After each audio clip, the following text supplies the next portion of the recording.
Now I want to go back to choosing a spouse.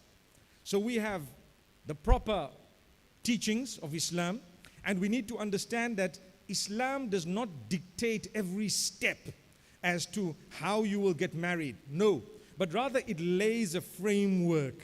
And with that framework, you are allowed within that framework to adjust things as per the changes in society and community, on condition that they don't go beyond the framework.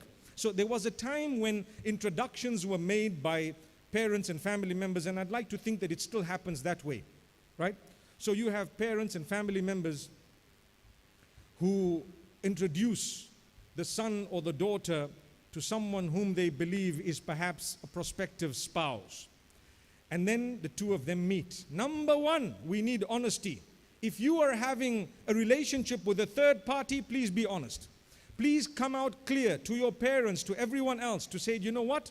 I am having a relationship with another person and I won't be able to consider this, because the biggest punishment, and I'm saying this based on what comes to me in terms of queries and those who seek help, the biggest sin is when you're marrying someone knowing that you are involved with someone else.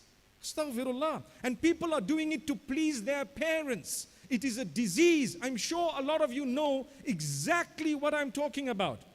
So my beloved parents, don't push your children to the degree that you've issued a death sentence to someone else's daughter or to someone's son when your daughter or son was involved with a third party, and you blocked it, squashed it, and sometimes the way you dealt with it, they didn't even have the courage or the guts to let you know that there was something else going on. How many of us have heard of those whom out on their honeymoon, they're busy texting or sexting someone else, and that's supposed to be a honeymoon. It's a reality. When we talk about marriage and relationships, in this day and age, we have to raise these issues, because if we don't, who is going to raise them?